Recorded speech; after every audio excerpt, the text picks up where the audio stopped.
Tonight, Iran warns against a ground invasion as U.S. Marines arrive in the region this weekend.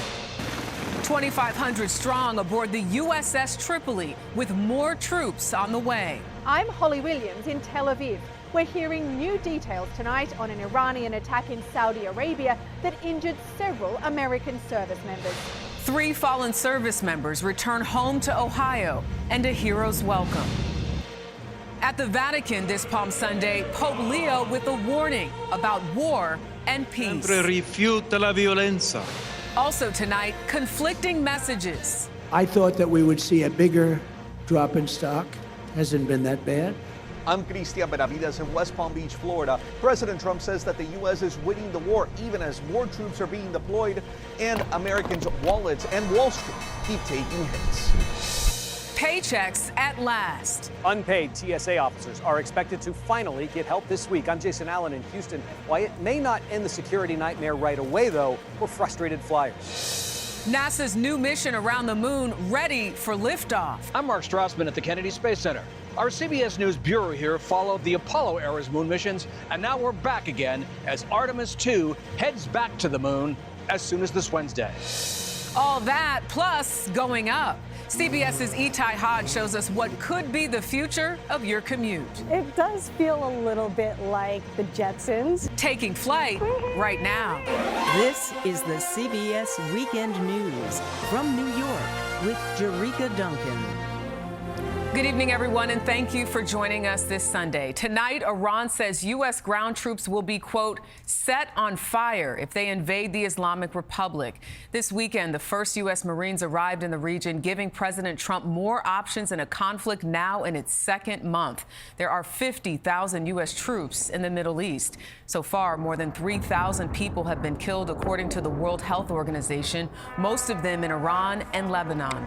On the economic front, energy prices are soaring, fueling fears of inflation. Stocks are in retreat. Today at the Vatican, Pope Leo celebrated Palm Sunday, rejecting claims that God justifies war. He insisted God is, quote, the King of Peace. CBS's Holly Williams is in Tel Aviv tonight and leads us off. Holly. Good evening, Jerika. The U.S. military says it's now hit more than 11,000 targets in Iran. And Israel's military told us that 70% of Iran's ballistic missile launches have been neutralized. But even as it's being pummeled, Iran is fighting back. Iran targeted Kuwait's main airport again this weekend with multiple drones. The Kuwaiti authorities said there were no casualties, but the cost of this war is mounting for America and its allies in the Middle East. We're hearing new details tonight on an Iranian attack on this base in Saudi Arabia, where at least 12 American service members were injured on Friday. These images appear to show the wreckage of an AWACS, a U.S. military surveillance aircraft that costs hundreds of millions of dollars. There's been no official confirmation from the Pentagon. Without a change of regime, they will go again and again to the same attempt to build nuclear capabilities, to build ballistic missiles. Retired Israeli General Amir Avivi told us he believes the Iranian regime will likely surrender in the end. But if it doesn't, he believes Israel and the U.S. will keep fighting and help Iranians to topple their own government by providing air cover. When it comes to bringing about regime change in the Middle East, a lot of Americans have some bad memories because of Iraq. What would you say to them? We're not talking now about boots on the ground. Iran is not Iraq and it's not Afghanistan. So far, though, Iranians appear to be hunkering down to survive this conflict, not rising up against the regime. Here in Tel Aviv last night, hundreds of Israelis took to the street to protest against the war. The police broke up what they said was an illegal demonstration and arrested at least 13 people. Today, a senior Iranian official accused the U.S. of publicly sending messages about negotiations while, quote, secretly plotting a ground attack. Jerika, the U.S. says that it does not need ground troops to achieve its objectives in Iran. Holly Williams in Tel Aviv, thank you. Tonight, the remains of 3 fallen members of the Ohio National Guard returned to their home state. They were among 6 service members killed when their refueling plane crashed in the Iraqi desert earlier this month. President Trump has offered different answers when asked what victory in Iran may look like. CBS's Christian Benavides in West Palm Beach traveling with the president has more. Christian. Jerika, the president has repeatedly said that the U.S. has already won the war, while at the same time that he is still negotiating with Iran. Now with more troops headed to the Middle East, his critics fear he may be pushing us further into the conflict. President Trump was once again at his Florida golf club Sunday, with the Iran war entering its 5th week. Trump says he is looking to wind down a conflict we have already, quote, won. We've won this. This war has been won. At the same time, the president has repeatedly said the Iranians are desperate to make a deal. They are begging to make a deal, not me. They're begging to make a deal. Some Democrats are skeptical he's actually negotiating with Iran. Is that because you haven't been briefed as a member of Congress on the diplomacy, or you think he's flat out lying? I think he's flat out lying. This president is pushing us further and further into a conflict with no foreseeable off-ramp. But Republicans say he has a plan. And if you look at what President Trump has laid out in terms of the objectives, he's been meeting them. He's been very clear about what those objectives are. As more troops arrive in the region, the Pentagon is reportedly preparing for weeks of ground operations. The White House said today it's the job of the Pentagon to make preparations. It does not mean the president has made a decision. Yet Trump is under pressure from Americans, with the Dow now in correction territory and rising gas prices, something he downplayed Friday. I thought we were going to go down more, and I thought oil prices were going to go up higher than they are now. President Trump has said that he wants the war wrapped up within 4 to 6 weeks. We've just entered the 5th week. Jerika. Christian Benavides, thank you. Tonight, the organizers of the No Kings rally say the 3rd wave of protests during President Trump's 2nd term was the biggest yet. Officials say about 8 million people showed up across all 50 states. 200,000 gathered at the Minnesota state capitol in St. Paul, including Bruce Springsteen. Oh, Minneapolis, I hear your voice. That's part of the song Streets of Minneapolis, which Springsteen wrote after the deaths of Renee Good and Alex Preddy, both shot and killed by ICE agents. Tonight, relief is on the way for unpaid TSA officers, but travelers, they're still frustrated. Many face long wait times getting through security at some of the nation's busiest airports amid a partial government shutdown. CBS's Jason Allen in Houston has the latest, and things aren't looking so bad, Jason. They're not, Jerika. The lines here in Houston have really emptied out tonight. This is a dramatic difference from just a day ago when all of this space upstairs and the space downstairs was filled with people. And we're seeing this as TSA agents are set to receive their first paychecks in 44 days as soon as tomorrow. As TSA workers wait for financial relief, travelers at major airports nationwide still braced for long security lines. How big of a nightmare did you prepare for? I prepared for being here 5 hours ahead of time. Officials at Baltimore-Washington International Airport warned flyers to arrive at least 3 hours early Sunday, following chaotic scenes a day before. She got in line while I went to go check the bags, and we just got through one loop, and it's been an hour. The government says more than 500 officers have quit since the partial government shutdown began, adding to the staffing crisis. The number of officers calling out improved slightly from a little over 12% Friday to about 10% Saturday, but that's still 5 times above normal. We need to secure those airports. The Trump administration deployed ICE agents to more than a dozen airports last week, including Baltimore, claiming to help with crowd control. ICE is there to help our brothers and sisters in TSA. We'll be there as long as they need us. Lawmakers left Capitol Hill Friday for a 2-week recess, with Republicans split over dueling proposals to fund the TSA and the rest of DHS.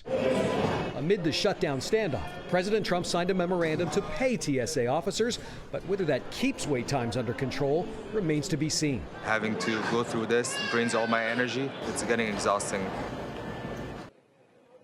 Democrats are saying they're not going to agree to any proposal that doesn't also include significant reforms to ICE. Travelers, for their part, just say they want to see a very quick and lasting resolution to this. Jerika? I'm sure they do. Jason Allen, thank you. Tonight, NASA says it is ready to send 4 astronauts on a journey around the moon. This massive rocket will get them there, launched from the same pad as the historic Apollo missions. CBS's Mark Strassman at the Kennedy Space Center is following every detail. Mark. Hey, Jerika, all the signs here sure look promising. The rocket's ready to fly. The astronauts are here in quarantine. NASA's on the edge of a new era of human spaceflight. Destination ahead for Artemis 2, the far side of the moon. We are getting very, very close. Sunday's update from NASA's Lori Glaze was unmistakably upbeat. Our flight systems are ready. The ground systems are ready. Our launch and operations teams are ready, and our flight operations team in Houston are also ready. NASA's hoping to lift off on Wednesday, the start of a 6-day launch window. Artemis 2's crew will orbit the Earth twice on their first day, then head off for the moon. They won't land on it. They'll fly around its far side, pushing farther from Earth than humans ever have, about 253,000 miles, before looping back to Earth.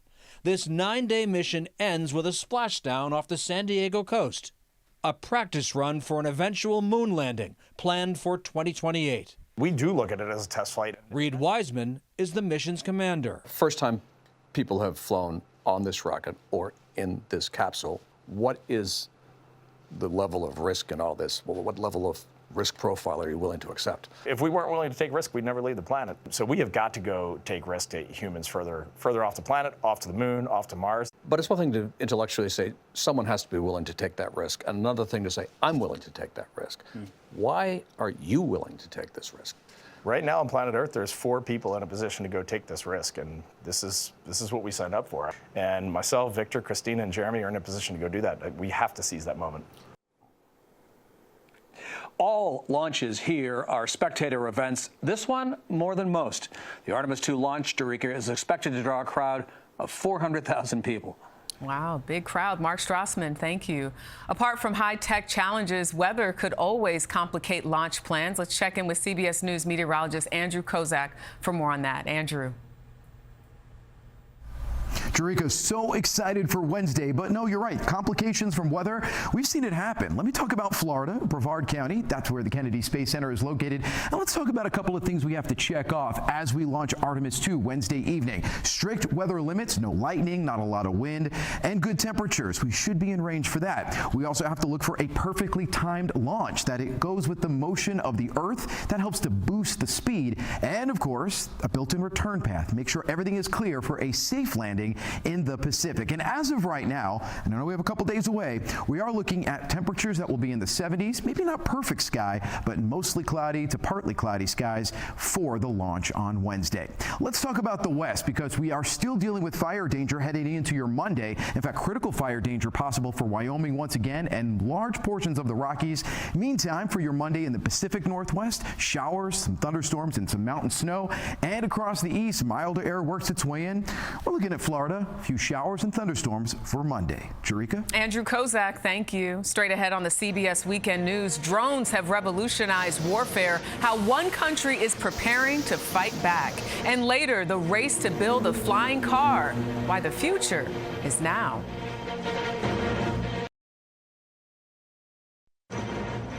With the world's attention on the war in the Middle East, Ukraine this spring is battling a new Russian offensive. The 4-year-old conflict has brought drone warfare to the front lines and made expensive conventional weapons obsolete. It's a lesson not lost on Iran, as CBS's Haley Ott reports. Drones. Small, cheap. Weapons that can hit anything. From military bases to oil refineries to apartment buildings. Amid Russia's ongoing invasion of Ukraine, they've redefined how wars are fought. Now the conflict in Iran is highlighting how hard they are to defend against. Do you think the conflict in Iran has been a wake-up call for some countries? It has to be, because it's not good to watch. There is systems that can be deployed. Radislav Piechevich is a drone defense expert who's helping build a new nationwide anti-drone system for Poland, a NATO ally that borders Ukraine. Meaning, for years, Poland's had a unique view of the threats posed by drone warfare and what's needed to counter them. This is about the economics of war. You cannot sustain the war effort if you are shooting Patriots against the Shaheds. Shaheds are Iranian-made drones that are relatively cheap, and Iran's been deploying them en masse against regional targets. The U.S. has been shooting them down with anti-missile interceptors that cost millions and are in limited supply. What does the U.S. need in order to be able to effectively defend itself from these kinds of drones? U.S. needs many systems being deployed with good radars, with good countermeasures, and obviously with good software, and allows to monitor the dynamic airspace with many targets in the air, because the attacks are done usually not by one drone. They are done by many drones coming. Poland's system will include specialist radars to detect small drones and steer a variety of interceptor weapons mounted on mobile vehicles to take them out. The war in Ukraine has really been an important testing ground and area to develop this kind of technology and learn what's necessary. What we observed at the beginning of the conflict in Ukraine and what we see right now is completely different as far as different drone technologies are used. But not only drone technology, but also the tactics, how they use it. Haley Ott, CBS News, London. Still ahead on the CBS Weekend News, he's a Schwarzenegger making his own name in bodybuilding.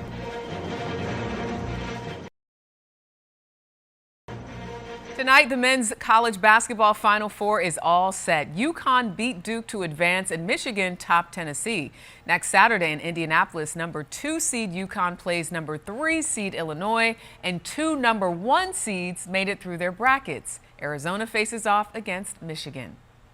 One of Arnold Schwarzenegger's sons is flexing his own bodybuilding muscles. This weekend, Joseph Baena won 3 gold medals in his debut competition in Denver. Here are father and son side by side. Schwarzenegger's bodybuilding fame helped launch his acting career, which eventually led to politics.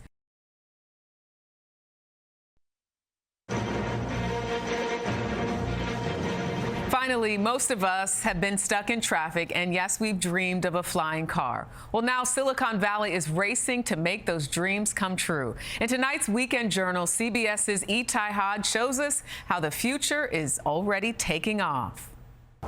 Most mornings, the hardest part of the commute is just getting up and going. But Michelle Villanueva has a different approach. She goes up, and away. It does feel a little bit like the Jetsons. Michelle is one of a handful of pioneers flying what's been dubbed the car of the future. A one-seat electric aircraft built by Palo Alto company Pivotal, designed to take off straight into the air and land in a space the size of a backyard. The price tag, a cool $200,000. What you're looking at is the world's only sold and delivered electric vertical takeoff and landing personal aircraft. Ken Carklin, Pivotal's CEO, showed us their latest model, the Helix, part of a new generation of what are known as eVTOLs, electric aircraft that can take off and land vertically. If it were any simpler, it would fly itself. Getting your license only takes 5 days. The Helix typically flies below 200 feet. The battery lasts about 15 to 20 minutes, so for now it's mostly recreational. But multi-passenger eVTOLs are already getting ready for rush hour. Silicon Valley startup Archer Aviation has landed a deal with the 2028 Summer Olympics in Los Angeles to shuttle athletes between venues. Michael McCormick, an associate professor at Embry-Riddle Aeronautical University, says the technology looks promising, but it's not without challenges. Whenever you interject something new in an established system, such as in the United States National Airspace System, it's going to disrupt things. For Michelle, the future isn't somewhere down the road. It's amazing up here. It's hovering right above it. Itai Had, CBS News, Point Reyes, California. But can I avoid the tolls with that vehicle? Well, that is the CBS Weekend News for this Sunday. I'm Jerika Duncan in New York. Have a great week.